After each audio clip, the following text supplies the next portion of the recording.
നമസ്കാരം. ജോൺ ഗോട്ട്മാൻ്റെ ഒരു ചിന്തയാണ് മാരിറ്റൽ ഫോൾട്ട് ലൈൻസ് എന്ന് പറയുന്ന ആശയം. ഈ ഡാനിയൽ ഗോൾമാനിലെ ഇമോഷൻ ഇൻ്റലിജൻസ് പുസ്തകത്തിൽ അതിനെക്കുറിച്ച് പരാമർശിക്കുന്നുണ്ട്. യൂണിവേഴ്സിറ്റി പ്രൊഫസർ പ്രൊഫസറായിരുന്നു ഗോട്ട്മാൻ. അപ്പോൾ അദ്ദേഹം വളരെ വിചിത്രമായ എന്ന് വേണമെങ്കിൽ പറയാം, അല്ലെങ്കിൽ വളരെ ചിന്തിപ്പിക്കുന്ന ഒരു ആശയമാണ്, പഠനമാണ്, കണ്ടെത്തലാണ് നമുക്ക് മുന്നിൽ അവതരിപ്പിക്കുന്നത്. എന്തുകൊണ്ട് ബന്ധങ്ങൾ തകരുന്നു, റിലേഷൻഷിപ്പ് എന്തുകൊണ്ട് ബ്രേക്ക് ആവുന്നു? 94% ബന്ധങ്ങളും തകരാനായിട്ടുള്ള പ്രധാനപ്പെട്ട 2 കാര്യങ്ങളാണ് പുസ്തകത്തിൽ പറയുന്നത്. തീർച്ചയായും ഈ ചിന്തകൾ നമ്മെ ചിന്തിപ്പിക്കുന്നുള്ള കാര്യത്തിൽ സംശയമില്ല.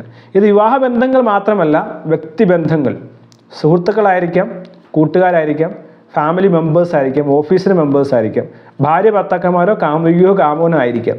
ഇവർക്ക് എല്ലാവർക്കും ബാധകമാകുന്ന കാര്യമാണ് ജോൺ ഗോട്ട്മാൻ പറയുന്നത്. ഇത് എസ്പെഷ്യലി മാരിറ്റൽ ഫോൾട്ട് ലൈൻസ് ആണ് വിവാഹ ജീവിതത്തിന് കൂടുതലധികം ആപ്ലിക്കബിൾ ആകുന്നത്. എന്തുകൊണ്ടാണ് ബന്ധങ്ങൾ തകരുന്നത്? 94% സാഹചര്യങ്ങളും അദ്ദേഹം കണ്ട ഒരു കാര്യമാണ്. അപ്പോൾ ഇദ്ദേഹം 200ഓളം ദമ്പതികളിലാണ് ഈ പഠനം നടത്തിയത്. അദ്ദേഹം ശാസ്ത്രീയ ഉപകരണങ്ങൾ ഉപയോഗിച്ച് ആളുകളുടെ വാക്കുകളുടെ ഡെപ്തും വോയിസും ടോണും ലിപ് മൂവ്മെൻറ്റ്സും എല്ലാം ശാസ്ത്രീയമായ ചില എക്സസൈസ് എല്ലാം ഉപയോഗിച്ച് പഠിച്ച ശേഷമാണ് ഈ കണ്ടെത്തൽ നടത്തിയത്. അപ്പോൾ 94% സാഹചര്യങ്ങളിലും അല്ലെങ്കിൽ 94% സമയങ്ങളിലും കറക്റ്റായിട്ടുള്ളൊരു ഫൈൻഡിങ്സ് ആയിരുന്നു അദ്ദേഹം കണ്ടെത്തിയത്. ഇതിൽ ധാരാളം എക്സാമ്പിൾസ് എല്ലാം അദ്ദേഹം പറയുന്നുണ്ട്. ചില എക്സാമ്പിൾസ് നിങ്ങളെ പരിചയപ്പെടുത്താം. എന്നാൽ അദ്ദേഹം പറയുന്നത് ഈ കാര്യമാണ് പ്രധാനമായും ബന്ധങ്ങൾ തകർക്കാനായിട്ട് ഇടയാക്കുന്ന കാര്യം. ഒരുപക്ഷെ ഇത് നിങ്ങളോട് ആരും പറഞ്ഞിട്ടുണ്ടാകില്ല. ഇതുമായി ബന്ധപ്പെട്ട ധാരാളം ചിന്തകൾ ഞാനും പല സ്ഥലങ്ങളിൽ വായിച്ചതായി എനിക്ക് ഓർക്കുവാൻ സാധിക്കും. അതുകൊണ്ട് തന്നെ ഈ ചിന്തകൾ തീർച്ചയായും നമ്മെ സഹായിക്കുമെന്നുള്ള കാര്യത്തിൽ യാതൊരു സംശയവുമില്ല. ഇതിൽ ഒന്നാമത് അദ്ദേഹം പറയുന്നത്, ഒരു എക്സാമ്പിൾ പറയുന്നുണ്ട്. 2 വ്യക്തികൾ, ഒരു ഭാര്യയും ഭർത്താവും ഷോപ്പിങ്ങിന് പോവുകയാണ്. ടോമും സാറായും. ഷോപ്പിങ്ങിന് പോയ ശേഷം സിനിമയ്ക്ക് പോകാനാണ് സാറയും ടോമും തീരുമാനിച്ചത്. എന്നാൽ ഷോപ്പിന് പോയ സമയത്ത് ടോം എന്തോ ആവശ്യത്തിന് പോവുകയും അദ്ദേഹം ഞങ്ങൾ 2 പേരും ഇത്ര സമയം കഴിയുമ്പോൾ ഒരു സ്ഥലത്ത് കണ്ടുമുട്ടാമെന്നാണ് തീരുമാനിച്ചത്. എന്നാൽ പറഞ്ഞ സമയമായിട്ടും ടോം തിരിച്ചെത്തുന്നില്ല. വെയിറ്റ് ചെയ്ത് സാറ ഏകദേശം 10 മിനിറ്റ് 15 മിനിറ്റോളം വെയിറ്റ് ചെയ്തു. അപ്പോഴത്തേക്കും ടോം ഓടിയെത്തി. ടോം സോറി പറഞ്ഞു, ഞാനിങ്ങനെ ഒരു പ്രശ്നത്തിലായിപ്പോയി, ഞാൻ അതുകൊണ്ടാണ് വൈകിപ്പോയത്. പക്ഷേ ഉടനെ തന്നെ സാറ കമൻറ്റ് ചെയ്തു, യു ആർ ഓൾവേസ് ഇങ്ങനെയാണ്, യു ആർ സെൽഫ്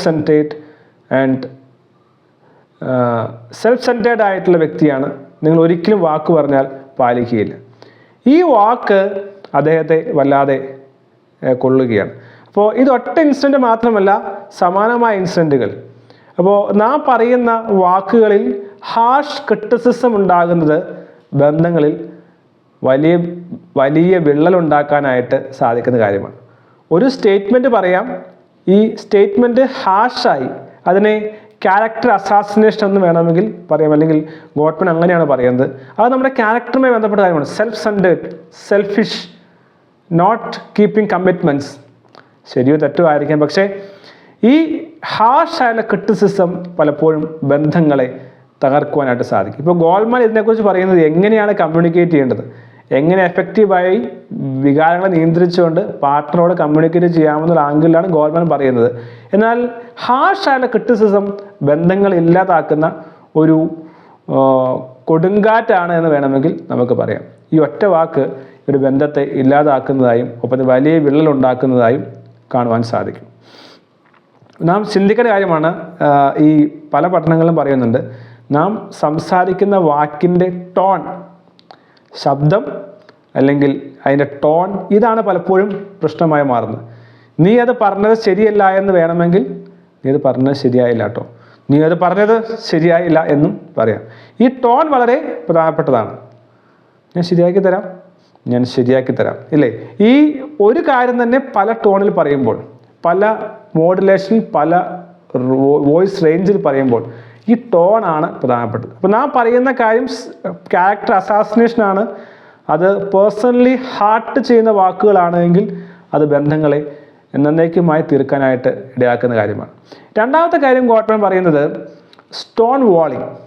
അത് അധികം പുരുഷന്മാരെയാണ് ബാധിക്കുന്നതാണ് അദ്ദേഹം പറയുന്നത്. സ്റ്റോൺ വാളിങ് എന്ന് പറഞ്ഞു കഴിഞ്ഞാൽ, ഒരു വഴക്കുണ്ടായി കഴിഞ്ഞാൽ പുരുഷൻ വിചാരിക്കും വഴക്ക് കൂടാതിരിക്കാനായി മിണ്ടാതിരിക്കുക. സൈലൻസ് ആണ് ഏറ്റവും നല്ല സ്ട്രാറ്റജി. വെറുതെ എന്തിനാണ് കൂടുതൽ അവരെ പ്രകോപിപ്പിക്കുന്നത്.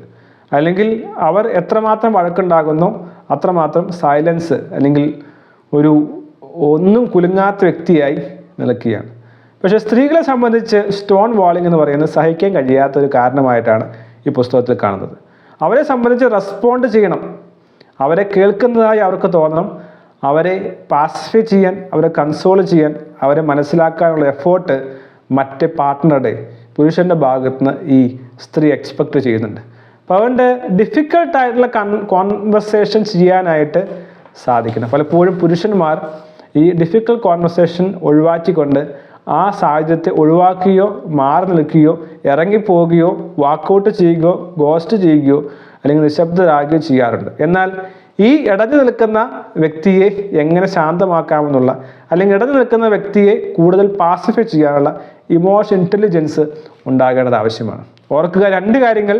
ഒന്ന്, സ്റ്റോൺ വാളിംഗ്, വഴക്കുണ്ടായി കഴിഞ്ഞാൽ വഴക്കിനെ കാമായി കൈകാര്യം ചെയ്യാനുള്ള സിദ്ധിയില്ലായ്മ, കഴിവില്ലായ്മ, ഇൻ്റലിജൻസ് ഇല്ലായ്മ. രണ്ട്, harsh criticism, personal character assassination, വ്യക്തിപരമായി അറ്റാക്ക് ചെയ്യുന്ന വാക്കുകൾ, ആ ടോണുകൾ. ഈ രണ്ട് കാര്യങ്ങളുമാണ് പലപ്പോഴും ബന്ധങ്ങൾ ഇല്ലാതെയാക്കുന്നത്. ബന്ധങ്ങൾ എപ്പോഴും നിലനിർത്തുന്നതും നന്നാക്കുന്നതും മുന്നോട്ട് കൊണ്ടുപോകുന്നതും ജീവിതത്തിൻ്റെ സന്തോഷത്തിനും സമാധാനത്തിനും ഐശ്വര്യത്തിനും ആവശ്യമാണെന്നുള്ളത് കൊണ്ട് തന്നെ ബന്ധങ്ങൾ നമുക്ക് ബിൽഡ് ചെയ്യാം. അതിലൂടെ ജീവിതത്തിൽ 10 ഇരട്ടി മാറ്റം ഉണ്ടാക്കാമെന്ന് സാധിക്കട്ടെ. All the best.